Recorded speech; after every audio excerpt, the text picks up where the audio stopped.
Good afternoon, everyone. My name is Andra Gillespie. I'm the director of the James Weldon Johnson Institute.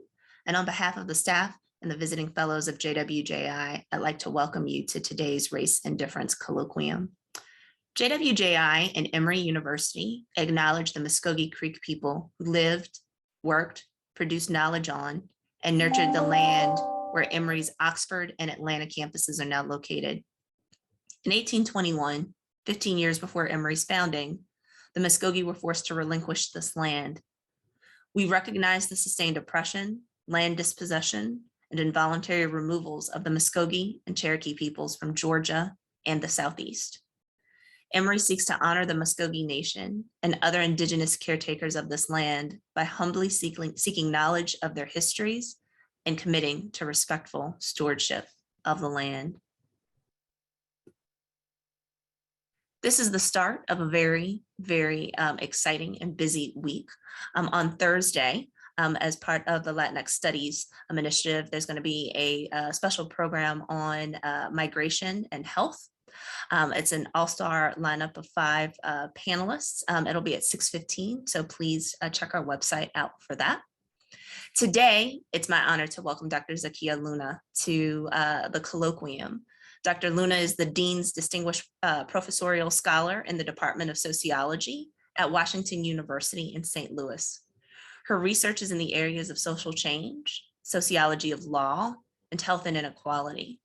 Specifically, she is interested in social movements, human rights, and reproduction with an emphasis on the effects of intersecting inequalities within and across these sites.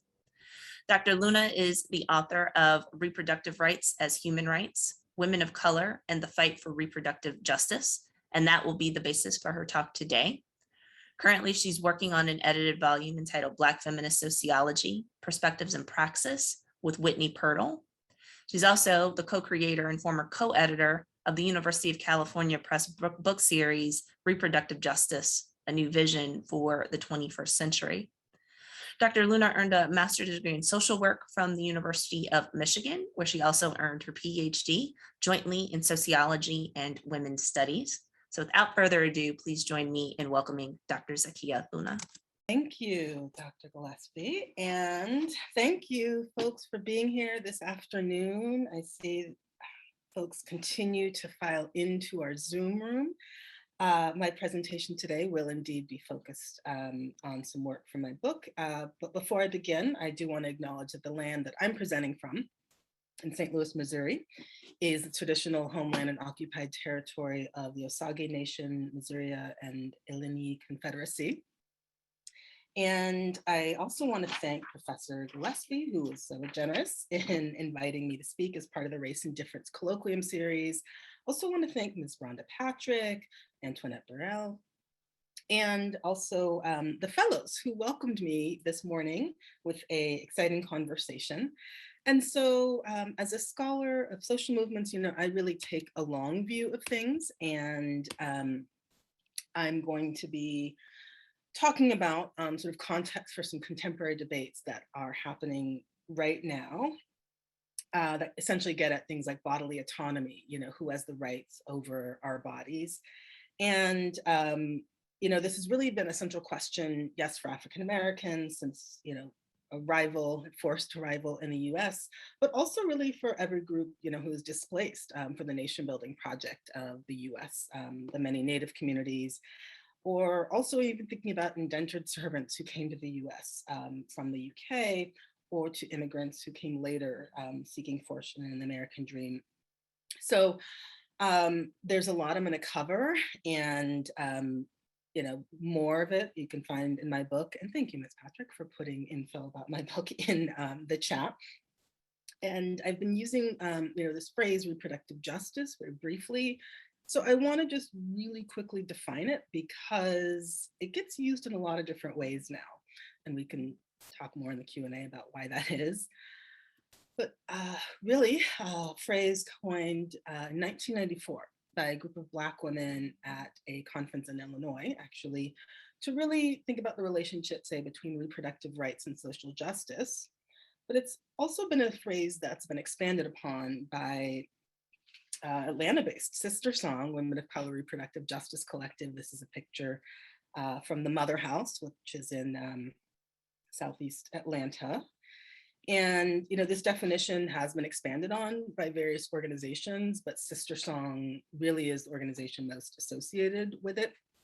If you go into your preferred browser and type in, reproductive justice definition, probably within a few hits, you will get SISTERSONG, and you'll probably get some lovely videos. And, but I am gonna, I will talk about SISTERSONG, but I'm gonna expand out a little bit. And there's another way that I think is important to think about reproductive justice, which is what is, how we know when it's achieved, right? And that this broader definition that comes from a organization formerly known as Asian Communities for Reproductive Justice, based in the Bay Area, coming from a really important position paper from 2005.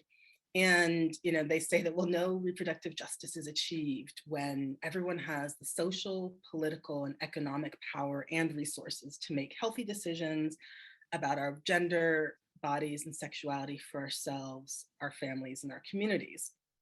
And sometimes when people see that definition, or when I introduce it in class, people are like, wait a second, that's huge, that's everything. And it's like, well, yeah, reproductive justice is extremely encompassing.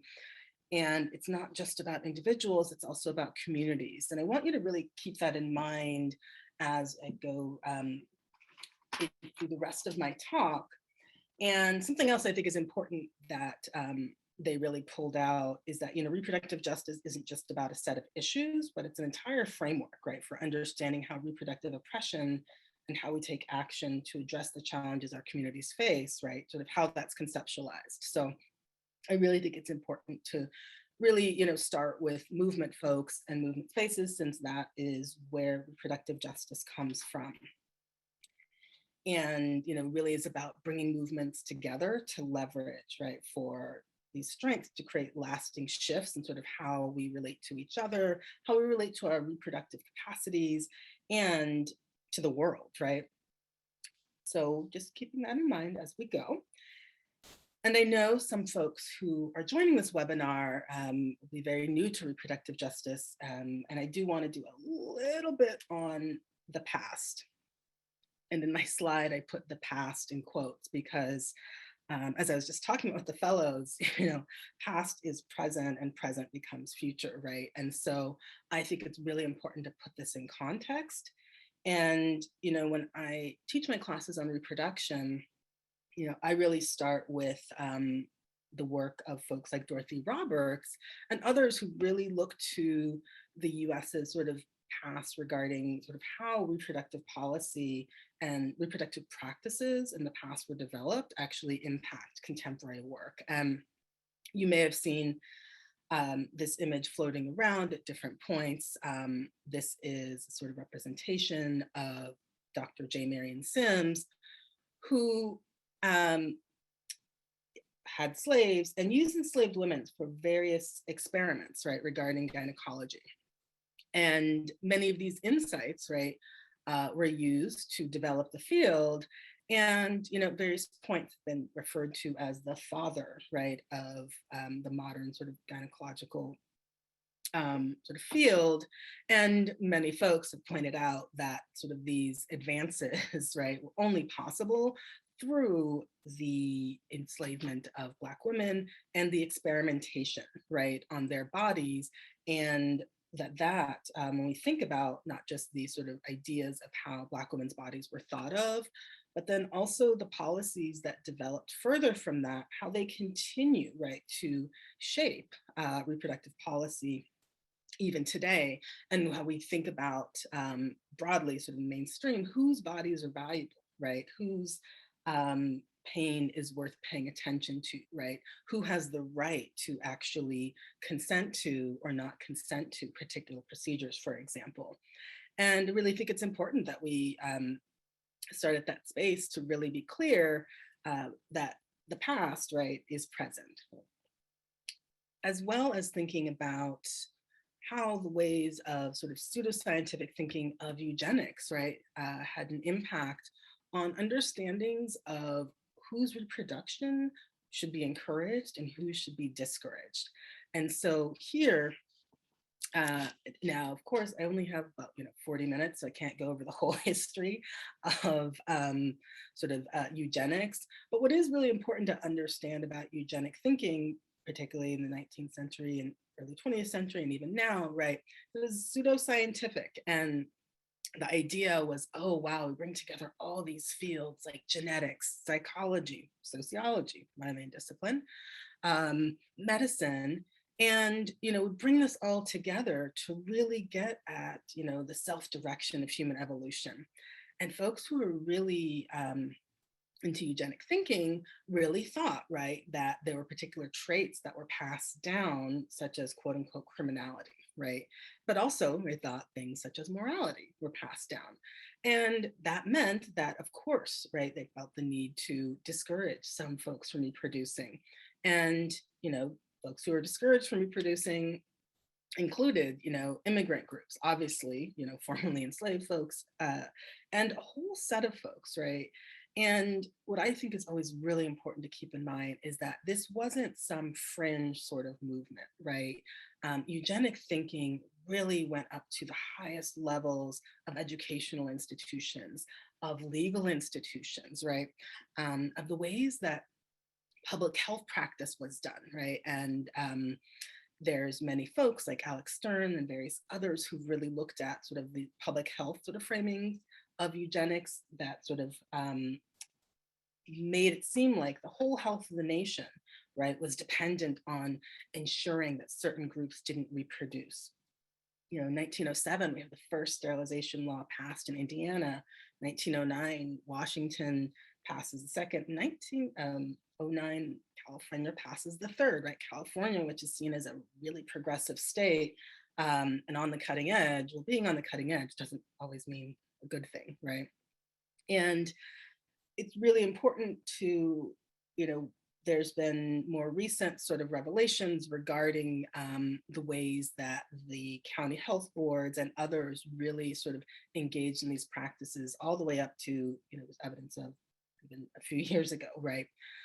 And so even though formally eugenics fell out of favor after World War II due to the association with the Nazis, the fact is, right, that these sort of streams of thinking continued on in the US, right? And actually, with the Buck v. Bell case from the 1920s, right, there was still a sort of legitimation of, in some spaces, of forced sterilization. And again, it's important to think about the context in which for communities of color, particularly Black folks, but also Latinx folks, right, Asian Pacific Islander, the way that their bodies were seen as a threat to the nation, right, and needing to be controlled. And how that really is in some ways a backdrop for some of the sort of wins around reproductive law that really create a tension. And I'm going to, jump forward to thinking about, contraception. And I bet you there's some folks on this call who were, alive, even if they're very young, when contraception became legal in the US. Whenever I'm teaching, students sometimes think it was, hundreds of years ago that contraception became legal. And I'm like, no, it was the 60s and the 70s if you were someone who was unmarried, right? And it's really, 1968, we have Griswold v. Connecticut, which allows for married couples, right, to access contraception without violating the law. And then 72, right, Eisenstadt v. Baird, which allows for single people.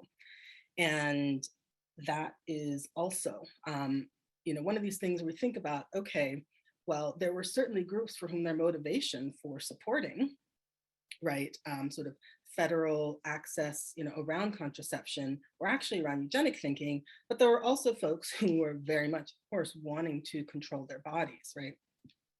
And what I think is so interesting is that you also then, again, have a resurgence of population control ideology really framed in environmental terms. And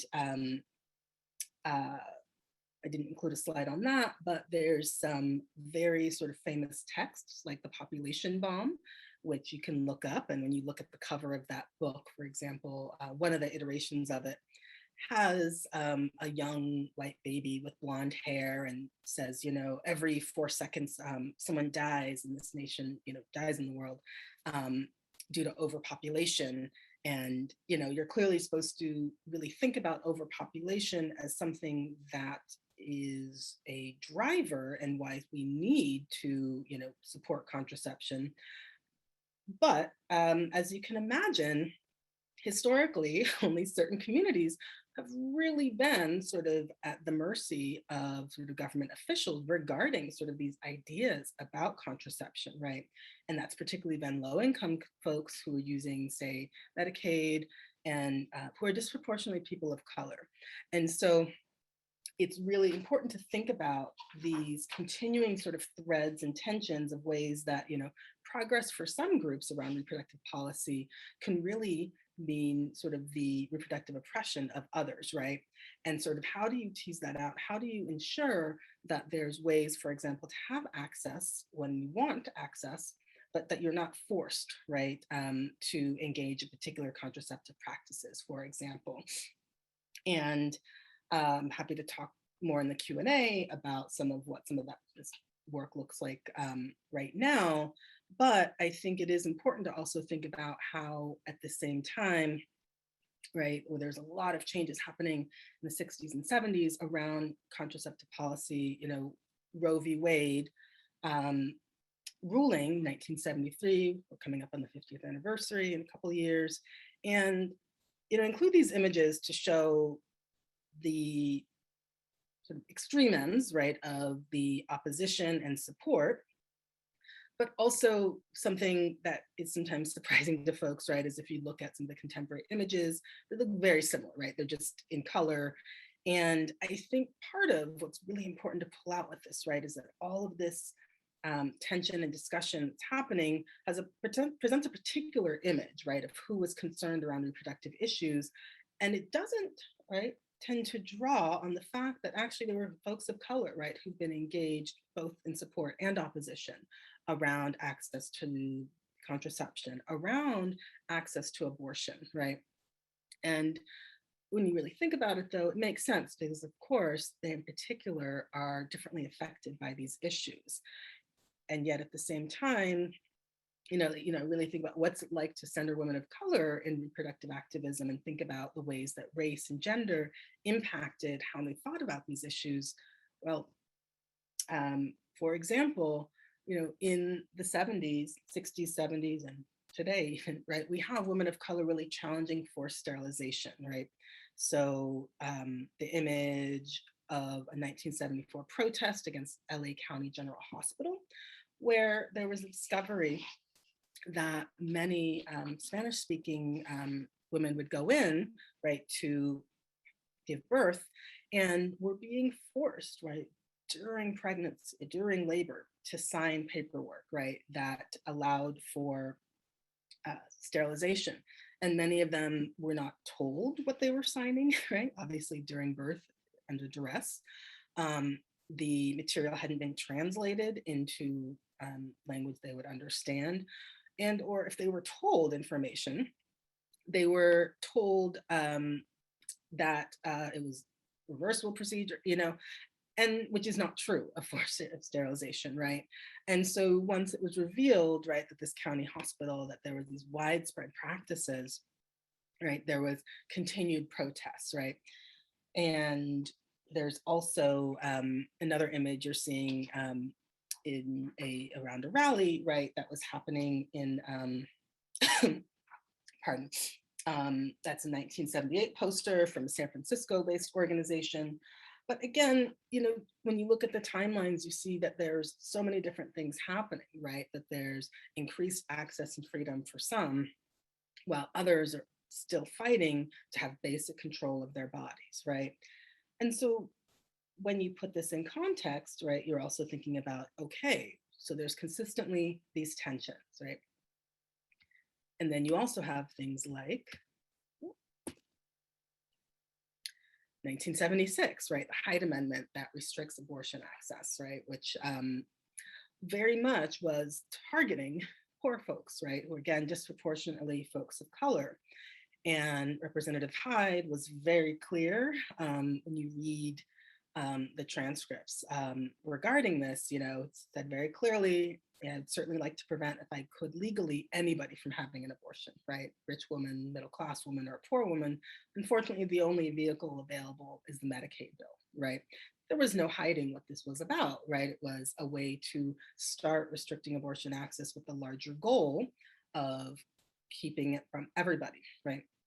And there are multiple states that actually remain out of compliance regarding this. Since the supposed to have exceptions in case of life endangerment. But there are many states that choose to use their own funds for Medicaid recipients to access abortion beyond these federally mandated situations. And something that I think is really important to keep in mind, obviously this has global effects. There's the Helms Amendment, which applies sort of globally, quote unquote global gag rule. And so I think it's always important to think about how in the US context, right, what happens here doesn't only affect folks in here because of the US's sort of outsized impact globally on policies due to its ability to withhold funds from different nations, for example. And what's also interesting about the Hyde Amendment is that it's a budget rider, and that was renewed each year. And 2021 was the first federal budget that didn't have it initially, right? When you think about this, you think about, oh, okay, there's folks who say, well, these issues have been settled. We've had access to contraception since the 60s, had access to abortion since the 70s. And the reality is, no, some people have had access to these things, not everybody, right? And that it's very much fallen along class lines and race lines and continues to do so. And that's why I think it's also important to really then keep in mind that it's not as if folks have been sitting by passively, right? They've been fighting, right, these restrictions. They've been fighting the ways that their communities in particular have been targeted around, pardon, have been targeted and unable to access, say, basic health care due to, right, their income status, right? And so part of what's really important in thinking about the reproductive justice movement is when you look at things like this, for example, the Hyde Amendment, right, it really sort of busts open, right, the idea of choice, which was such the common sort of language that was used in the sort of mainstream reproductive rights movement that was all about, oh, abortion is an individual's choice, or an individual and their doctor. Well, we've known that it hasn't been an individual's choice, right? It's very much dependent on what type of insurance you had, right? Very much dependent on sort of where you were located geographically and if your providers provided, for example, abortion access or even basic contraception, right, which varies quite a bit. And also what sort of, say, sexuality education that you actually were able to access, which varies not just by state, but varies by school district.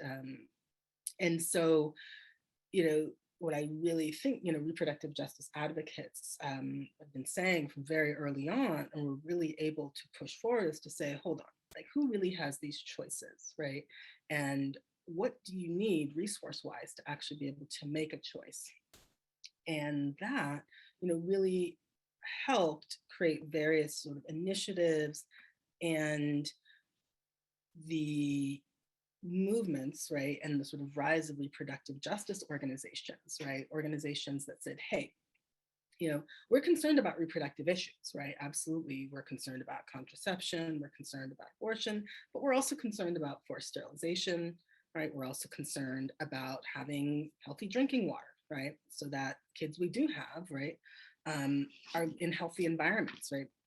And so you started to see the sort of coalescing of various particular communities of color and folks of color engaging around reproductive issues, but saying, what, we need to think about it much more broadly, and we need this concept that helps us think about this, right? So reproductive justice said, yes, reproductive rights are important, reproductive healthcare access is important, but how are we going to get there? How are we going to also challenge the broader systems that keep making it that over years and years and years, our communities are the ones who are facing the brunt of the consequences every time there's restrictions put in place, right? Every time healthcare is slashed, right? And so, you have these folks who were working in different spaces, but were eventually able to come together. And there were different iterations, and in the book I talk more about, and there's some great histories also written by activists themselves about sort of the many attempts to bring together. And one really important thing that comes about in the early mid-90s is the SISTERSONG coalition, right? That is able, with some funding from Ford and with the experience from so many different organizations, to bring folks together in creating this new coalition of 16 organizations, right? And at the time it was conceptualized that they would be equally represented, right? Equal numbers of organizations representing African American and Black folks, equal organizations representing Chicano Latino, that was the language at the time, also Asian Pacific Islander, and Native American Indigenous, right? And that, in many ways, might seem very simple, but I think it's quite revolutionary. And for those of you who've ever done movement work, it can be challenging enough just to work within one sort of organizational space in a movement, working across many and many communities, and doing so for a sustained time is it's an accomplishment in and of itself, right? And a big part of the work that SISTERSONG did was really, yes, creating convening spaces and bringing folks together, but also really moving forward the reproductive justice framework as being based in human rights. Now, in the book, I talk about how there's a little bit of complexity with that. Everything's always more complex than you can present in a 40-ish minute talk. But I do think it's important to keep in mind that SISTERSONG really talked about its mission as being to secure reproductive justice, achieve reproductive justice through securing human rights initially, right? But really front and center human rights.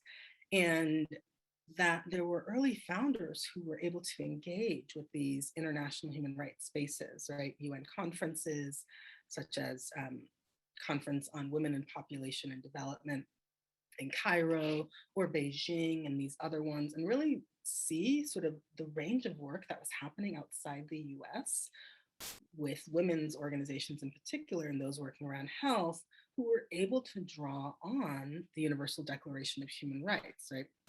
And they were able to do that because, those various governments that they, were sort of appealing to had signed on to various aspects of the UDHR. Now, of course, there's all sorts of, tensions, sure, let's say, regarding that. But it gave many of those organizations in international spaces a different sort of leverage point and language, right? And in the book, I talk about what I call domestication of human rights.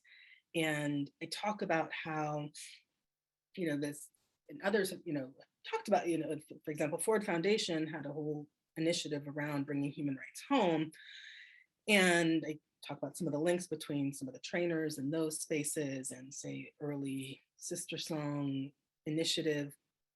But what I think is really important is that there's sort of this duality around domestication. And in the book, I really trace how, for example, I think, the US government, right, has really been engaged in a project of restricted domestication.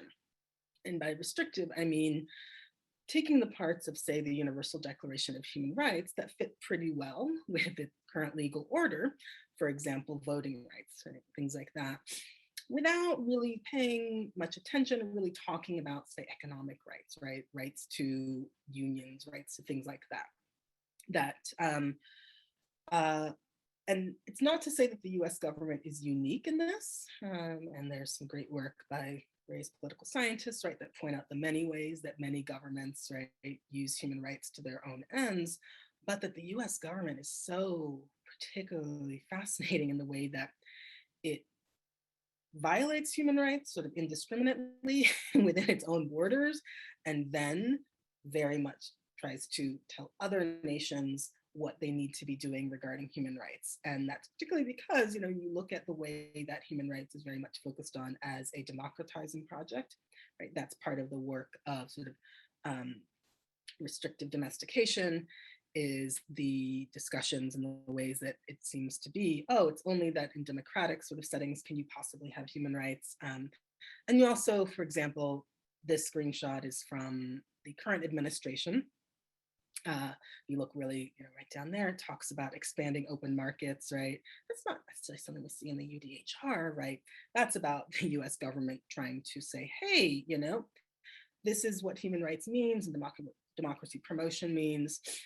And in the book, I talk more about the sort of ways that the US government tries to restrict human rights to look a particular way, irrespective of the administration in office, right? There are differences between generally sort of Democratic and Republican administrations, but many of them, right, they really focus on human rights as something that the US has that needs to be exported elsewhere.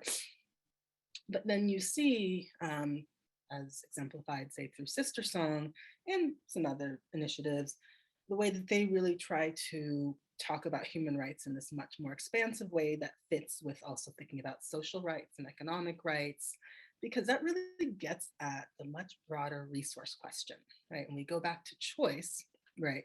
Choices, right? How useful are choices if you don't really have the resources to avail yourself of the choices, right? Without the resources to actually make those choices, right? It's really a different scenario. And so in these settings, right, it's really about pushing the way that people in the US context are thinking about human rights. And I talk about it as being sort of revolutionary domestication. And the reason I say revolutionary is because to really get to the level that it's talked about, say in SISTERSONG publications or even at conferences and in some other reproductive justice spaces, we're talking about major systemic changes, right? That might make the US so unrecognizable, right? That folks would say, whoa, revolution has happened.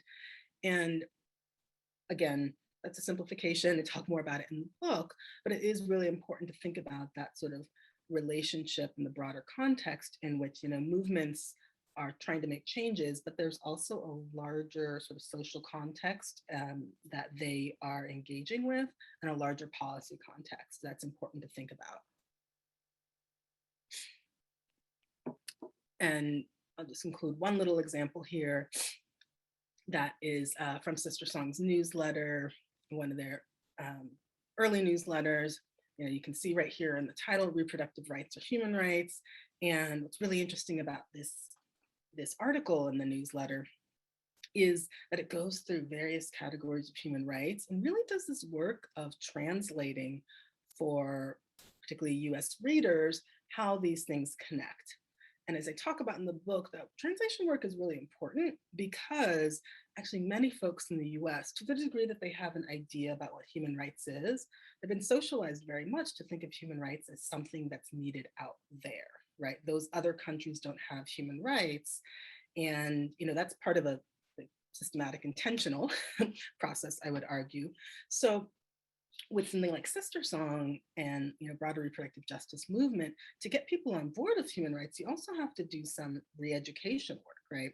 And this is an example of that. And I'll pull out just a couple quotes, right, that connect reproductive issues to broader conditions.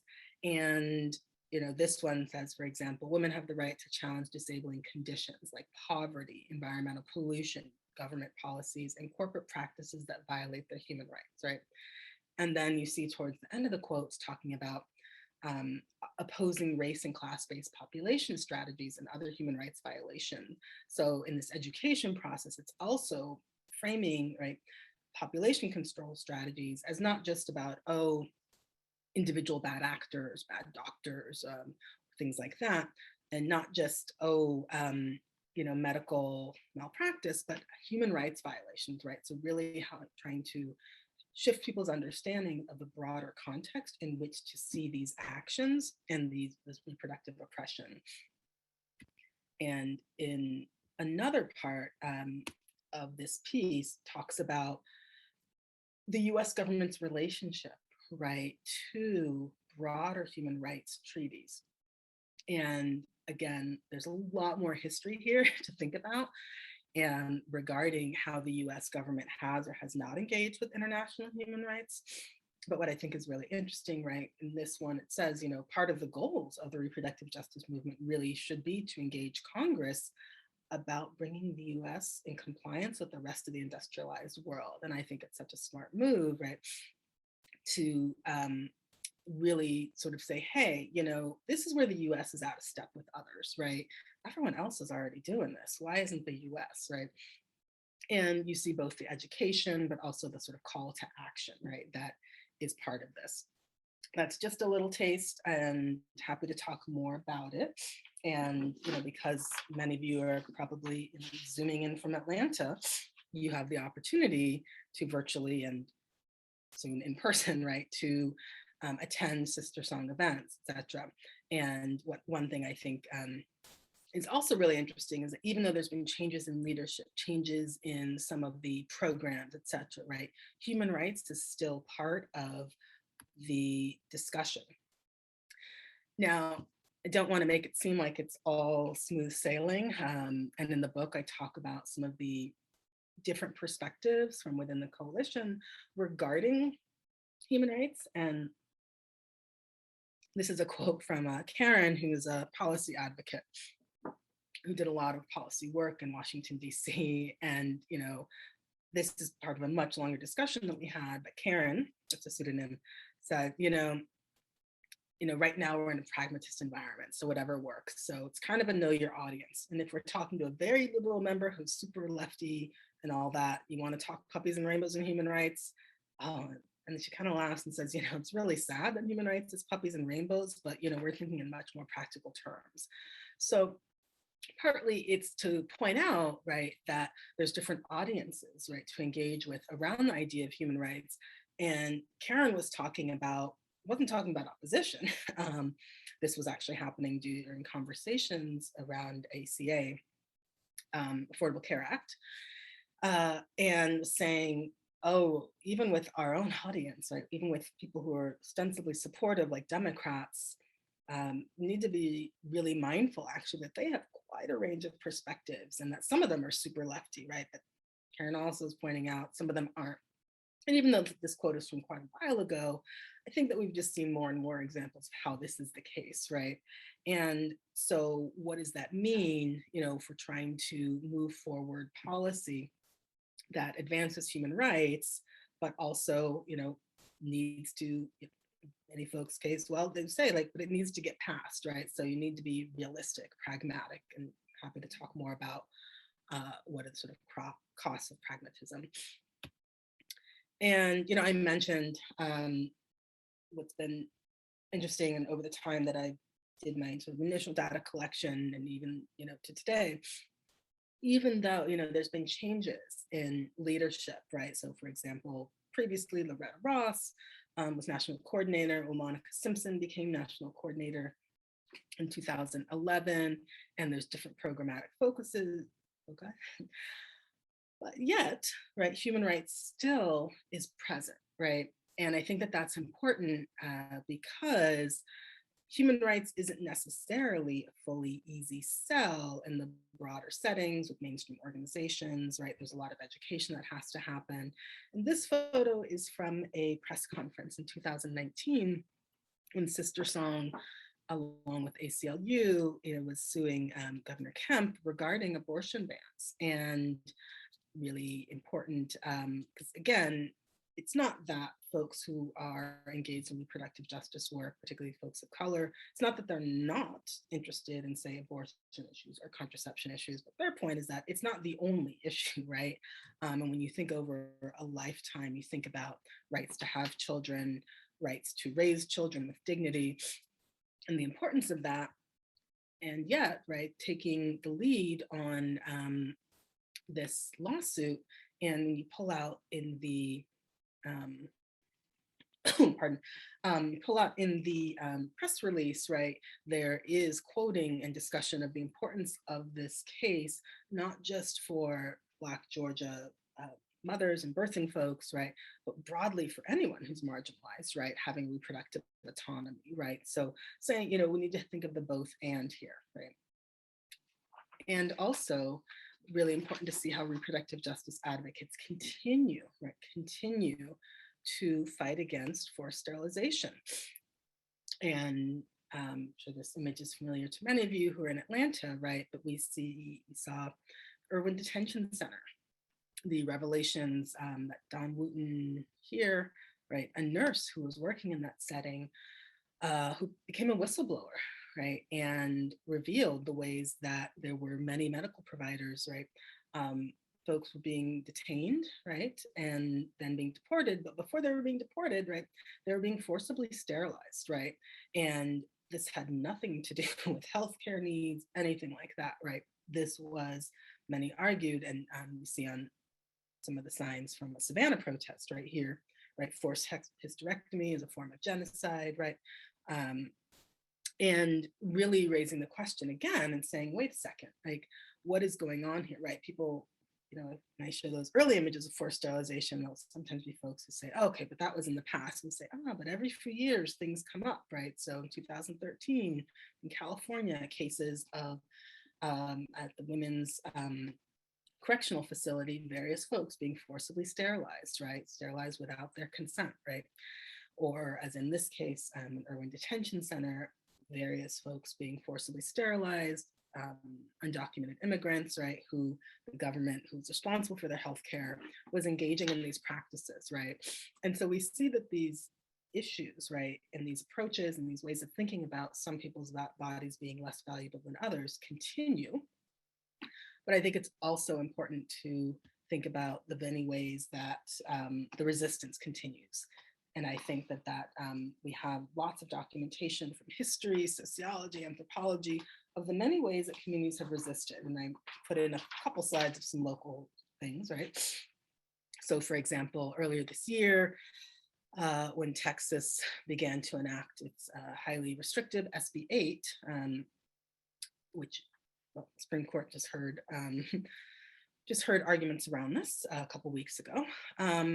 You know, there's various folks who are mobilized around this, even who aren't in Texas, right? And something that I think is very interesting to note, right, is that the march that happened in Atlanta, it was called a broader sort of march for reproductive justice. And yes, you know, this is part of some of the women's marches that happened in early October, and very much, you know, folks had a sort of theme around the reproductive rights that are being restricted. But what I think, when you look down at the various folks who were listed as co-sponsors, right, you see that it's not just traditional sort of reproductive rights orgs. You see SISTERSONG involved, you see ACLU, you see Spark, Reproductive Justice Now, you see a whole set of folks, health centers, but you also see, you know, Indivisible Georgia Coalition, right? You see Jewish Democratic Women's Salon, you see National Asian Pacific American Women's Forum, right? So you see a much broader set of folks, right, who are rallying under this banner of reproductive justice to say, you know, that you know, it's important, you know, to stop the bans, keep the bans off our bodies, right? Because they're understanding the sort of broader implications of what the restrictions mean in one setting and who will be most negatively impacted by that, right? And so I think when, yes, there's long histories of reproductive oppression, but what I like to remind folks of is the long histories of ways of resistance, and particularly the ways that many folks, particularly folks of color, Black women at the lead, have really broadened our understanding and broaden the resistance, right, to be about reproductive justice, so that it's about reproductive justice for all. So I want to make sure that I leave time for questions. So I'm actually going to stop right there. It says it's 45 minutes, and I see that there's some questions that have come in the chat. And if we're not able to get to all the questions, please do feel free to email me at my Wooster email. And I look forward to hearing from folks. Great, thank you so much. And thank you for personalizing the talk and providing Atlanta examples. Atlanta's so important when it comes to reproductive justice. I mean, like I mean, for me, it's like hard to say like how important Atlanta is. So I just. So we have a couple of questions already in the Q&A. If you have a question that you would like to ask, please feel free to use it. Your Q&A button is at the bottom of your screen. The first question is from an anonymous attendee, and this looks like this is all 2 questions, but I think this is one. Do you have any suggestions when talking to extreme pro-life people? I tell my relatives to walk the walk by adopting children who are in foster care. They stare at me when I make this suggestion. If I didn't have to deal with elder care right now, I would love to foster children.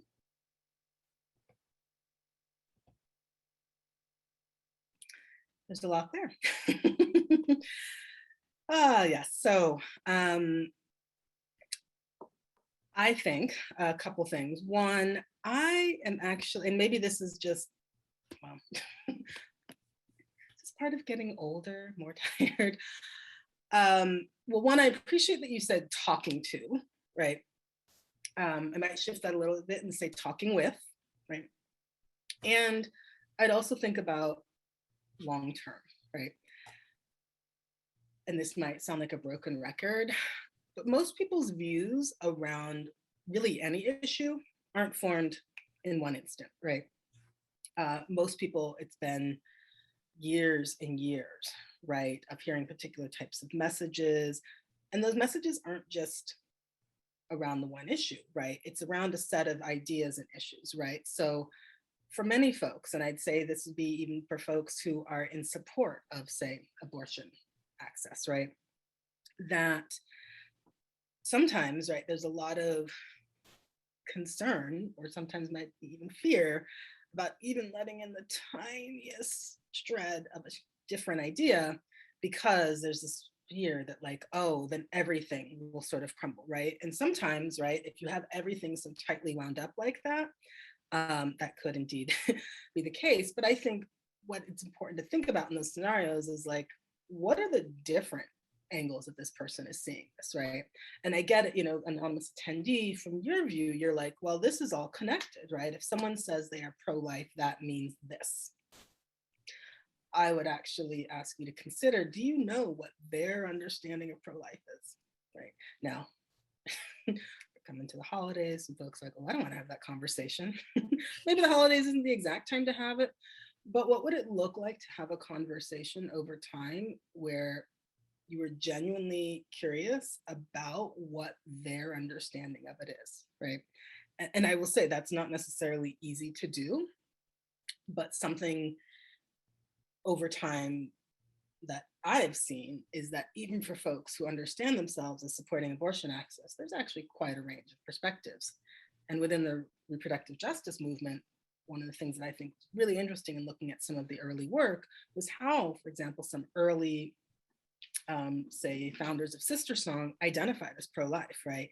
Now that's something that's probably very surprising for audiences, but you can look in newsletters, you can look at some early conversations, and these folks talk about, like, you know, for them, like, they did identify as pro-life, but they also, right, understood that as part of a broader context in which they wanted to change the conditions, right, in which people were living, such that they would have the resources, right, to make the choice to have children, and didn't feel the need sort of economically that they couldn't support families, right? And so I think that there's actually quite a bit of complexity in how many people are thinking about these issues. Now, it can take a lot of time and deep breaths to pull that out. But, you know, you said this is a relative, which means this is someone you're going to, sounds like you want to have a long-term relationship with. And so that might be a space where it's worth investing, right? Now, I think that's very different. Everyone makes their own decisions, but I think it's really different than if it's a one-time situation. If you're at a protest event and there's people yelling, you know, and folks are on both sides, you know, is that really the place where you're going to have a deep conversation? Probably not, right? So I think that the context matters and the sort of relationship matters. Great, thanks. Another anonymous question. Can you speak on the historical connections that religion and reproductive justice have had on the Black community? How much do you think religion has influenced particular views? Yeah, I mean, I think that that's, that is a big part of it. Something that, you know, when I teach a reproduction class, I also, I include some stuff from outside the US, one, because that the US has had an impact elsewhere, but also that a big part of reproductive issues in relation to religion is also about broader issues of sexuality, right? And when you think about the US being sort of founded in this sort of puritanical, right, way, like how could that not have an impact, right? And you contrast that in spaces where it didn't have that. And it's not to say that everything is 100% perfect, but there's countries where it's just not thought of the same way, right? Where sexuality is something that you see on TV and there isn't a special rating for it because they're like, well, yeah, it's a human body and it's people engaging in, kissing or whatever it is. And I think that that really shifts, the conversation around reproduction as well, right? Because it's not a taboo topic. It's something that people talk about, not, every single day, but, it's part of what people do in their lives, right? And fascinating, right? Reproduction, is how we all got here. And yet, as I find, for example, in a class, how many students know the story of their birth? They're like, what? Like, a few do, but you say, well, this is something that's so basic, how did you come into this world, right? Whether it was through traditional means, whether reproductive technology, right? It tends to be actually those students who know more because it's sort of non-normative, right? But even something that basic that is so intrinsic to literally the fact that we can all be in this Zoom room, so few people know about that, right? And so, yeah, part of that is the ways that not just reproduction, but sexuality broadly has been put in this section of, oh, taboo, we don't talk about that, right? Well, of course, people are going to have some strange thoughts around it because they're working in a vacuum and they feel like when they talk about it, they're doing something highly transgressive rather than they're talking about a part of their life. So I think that that's a really big part of it. Thank you. Sam Timmy asks, I'm curious about the comment from Karen. It sounds like legislators she was speaking to didn't respond to human rights as justifications. They wanted to hear something pragmatic. What kinds of justifications did those legislators that Karen spoke to consider pragmatic? Cost savings analysis, anything other than economic values? So, yeah. So yes, it was a very interesting conversation with Karen. And I gotta think about it, might change the name on that because, Karen now means something. But yeah, so actually then I asked Karen, okay, so what about, so then how do you approach that? And she said, well, legislators want to hear about cost savings. Like that's what they're concerned about. And that's what they think their constituents want to talk about. She said, the problem with that, of course, is that then, particularly from a reproductive justice perspective, then you're really getting close to some eugenic arguments, and that is not cool, right? So she was like, how do we do this? And that's still, there's still multiple organizations who are working in the realm of reproductive issues that do a little bit of their framing. It's not as explicit as it used to be. For example, Planned Parenthood used to have a, for every dollar spent on preventive, you save $6 later, right? And that was decades of my campaign, right? It's shifted now a little bit, but you do still hear the sort of general logic, right? The general logic being like, well, we don't want to spend money on those folks, right? That's not a human rights argument. That is very much I don't want to spend my tax dollars on that. And then you go, oh, and then it's not that far of a leap to then be like, and I don't want to spend my tax dollars in schooling for those folks, kids and such, right? And then you start to see, there's some blurred lines between conservative, progressive, Democrat, Republican, right? And so Karen did specifically say, like, those are the types of arguments that swayed many legislators, right? But that it wasn't something you want to talk about in RJ spaces because it's deeply uncomfortable and problematic. Yeah. Thank you. Edgar Randolph asks, the past is present. Could you speak to the continued attempts to limit women's access to human rights? Closing abortion clinics is actually closing women's health centers. Women's health centers provide a broad range of reproductive and contraceptive services for women as a part of human rights. Yeah, I mean, I think hopefully part of what my talk did is also show that, like, these attempts at restriction aren't necessarily new. And I do sometimes, yeah, I have a slide, that shows like various restrictive attempts around abortion access, for example. And 2011 was a huge year, right? There's hundreds of bills that are sort of put forward.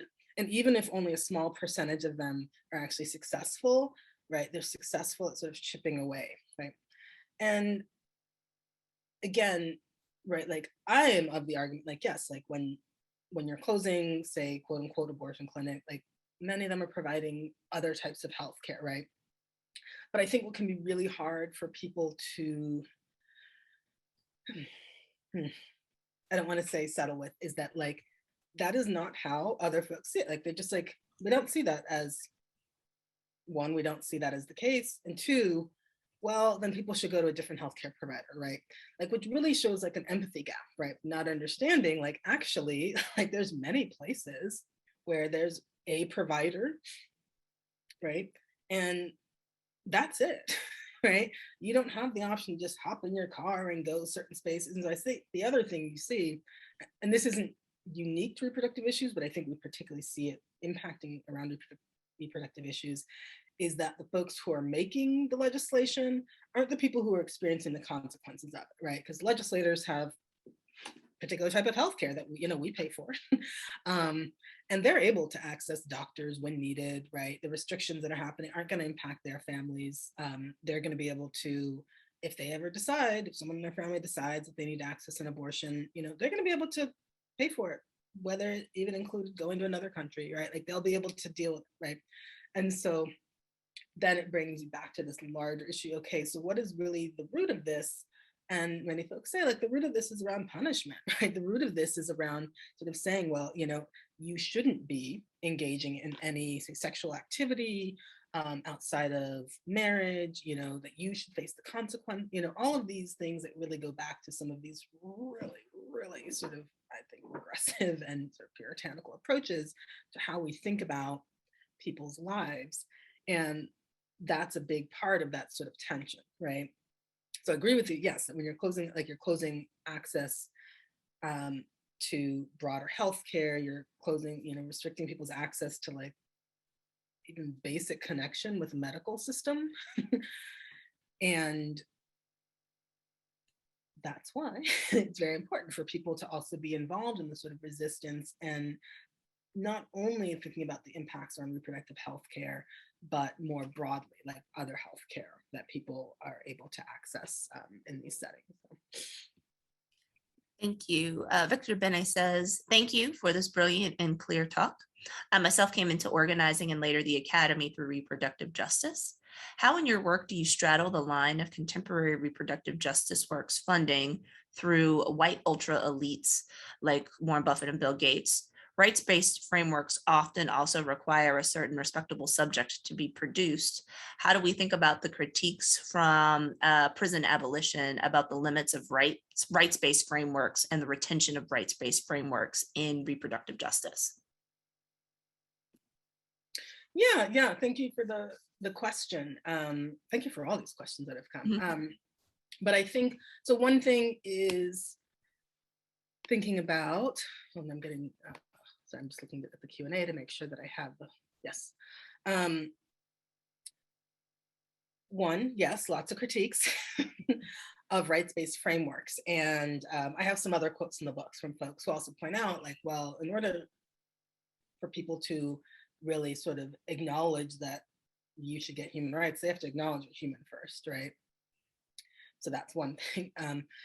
And when you look at the funding of the reproductive justice movement, and I talk about this a little bit in the book, I mentioned, for example, SISTERSONG as a coalition.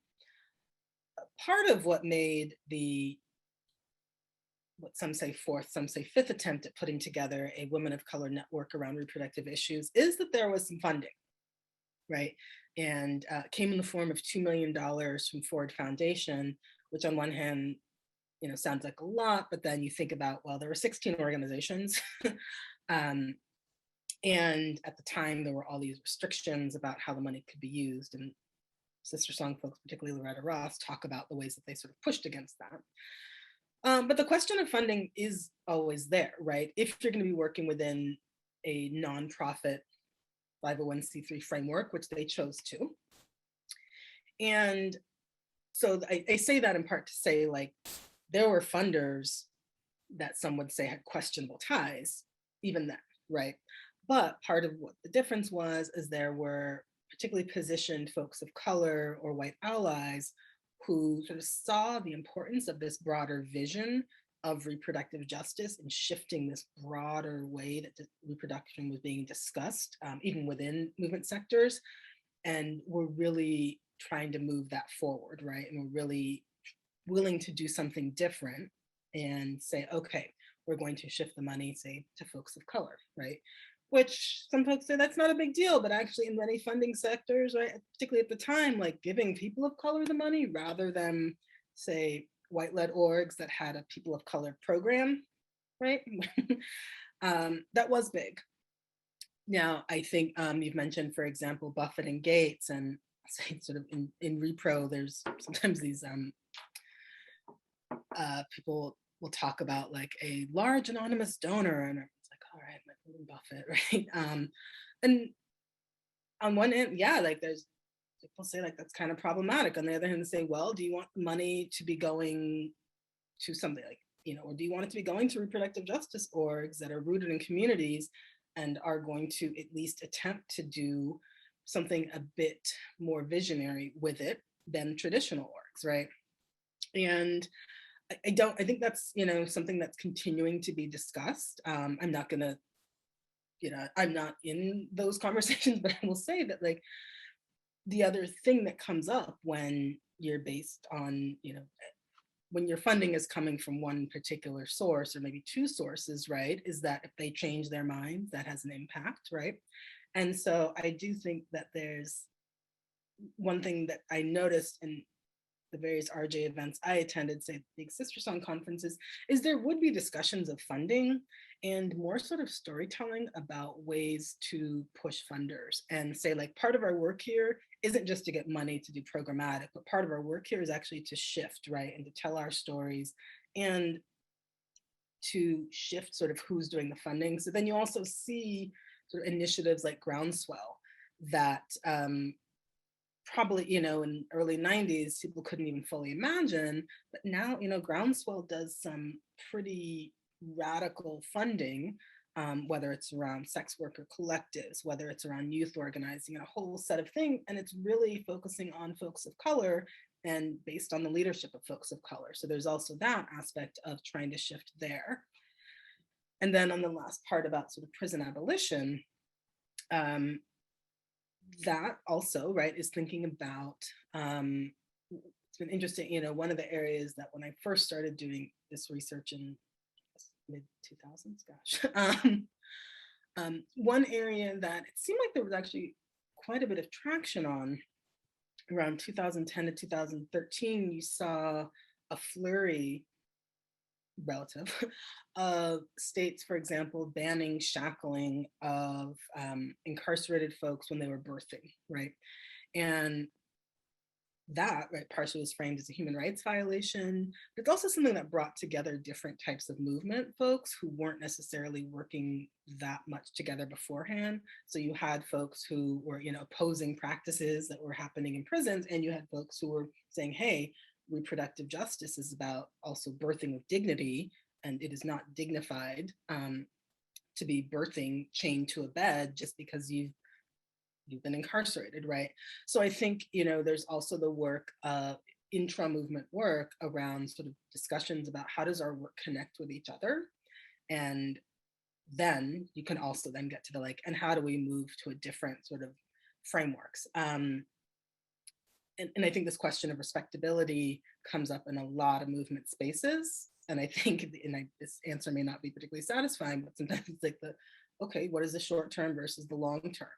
Now, I would say human rights, depending upon how you're talking about it, yes, the word rights is in there, but I would argue that because of the way that in the US, like there is relative relatively little understanding of international human rights, right?